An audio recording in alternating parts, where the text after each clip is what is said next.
പിന്നീട് കുറച്ച് ദിവസങ്ങൾ കഴിഞ്ഞ സമയത്ത് എനിക്ക് ഫോൺ എൻ്റെ കയ്യിൽ ഓഫീസ് ഫോൺ കയ്യിൽ കിട്ടാനും അതുവഴി പേരൻസിനൊക്കെ കമ്മ്യൂണിക്കേറ്റ് ചെയ്യാനും ക്രമേണ ഈ ഗൂഗിൾ മീറ്റ് എന്ന് പറയുന്ന ഒരു സംവിധാനം വന്നതിൻ്റെ അടിസ്ഥാനത്തിൽ ഗൂഗിൾ മീറ്റിലേക്ക് കുട്ടികളെ പേരൻസിനെ വിളിച്ചിട്ട് കുട്ടികളെ ക്ലാസ്സിൽ കൊണ്ടുവരാനൊക്കെ സാധിച്ചു. ഓൾറെഡി പേരൻസിൻ്റെയും കുട്ടികളുടെയും കയ്യിൽ ഈ അബാക്കസ് ടൂൾ ഉണ്ട്. അപ്പം എൻ്റെ ക്ലാസ്സിൽ വന്നുകൊണ്ടിരിക്കുന്ന കുട്ടികളെ ഈ ഗൂഗിൾ മീറ്റിലേക്ക് കൊണ്ടുവന്ന് ക്രമേണ ക്ലാസ് എടുത്തു തുടങ്ങിയതാണ്. അപ്പോൾ അത് ആദ്യം ഒരു ബാച്ചിലാണ് സ്റ്റാർട്ട് ചെയ്യുന്നത്. ഒരു ബാച്ചിൽ തുടങ്ങുന്ന സമയത്ത് 12 പേരാണ് ഉണ്ടായിരുന്നത്. പിന്നീട് അത് ഈ കുട്ടികൾ അറിഞ്ഞ് പിന്നെ എല്ലാവർക്കും ഡൗട്ടായിരുന്നല്ലോ, ഓൺലൈനിലൂടെ പഠിപ്പിക്കാൻ പറ്റുമോ ഇല്ലേ എന്നൊക്കെയുള്ളൊരു സാഹചര്യത്തിലാണ് മറ്റു പാരൻസിനെ കൺവിൻസ് ചെയ്ത് ഓൾറെഡി ഞാനൊരു ബാച്ച് തുടങ്ങിയിട്ടുണ്ട്, നിങ്ങളുടെ കുട്ടികൾക്കും ചെയ്യാൻ പറ്റുമെന്ന് പറഞ്ഞു. അങ്ങനെ ക്രമേണ തുടങ്ങി. പിന്നീട് എനിക്കുണ്ടായ ഒരു വലിയ പ്രയാസം എന്താ വെച്ചാൽ കുട്ടികളുടെ എണ്ണം കൂടുതലായിരുന്നു. ഒത്തിരി ബ്രാഞ്ചസും ഒരുപാട് കുട്ടികൾ ഉള്ളത് കൊണ്ട് ഇവരെല്ലാവരും ഓൺലൈനിലേക്ക് സ്വിച്ച് ചെയ്യാൻ റെഡി ആയപ്പം ടീച്ചർമാർ വേണം. അപ്പോൾ ടീച്ചേഴ്സ് ആണെങ്കിലും ശരിക്കും പറഞ്ഞാൽ ഭയങ്കര പ്രയാസത്തിലായിരുന്നു. അപ്പം എൻ്റെ കൂടെ ഉണ്ടായിരുന്ന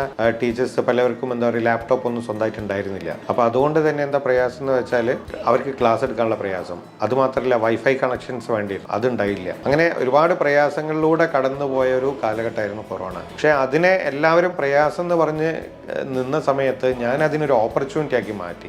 അപ്പോൾ ആ ഓപ്പർച്യൂണിറ്റിയുടെ ജേണിയാണ് ഇപ്പോഴും തുടർന്നുകൊണ്ടിരിക്കുന്നത് സ്മാർട്ട് കിഡ്സിൽ.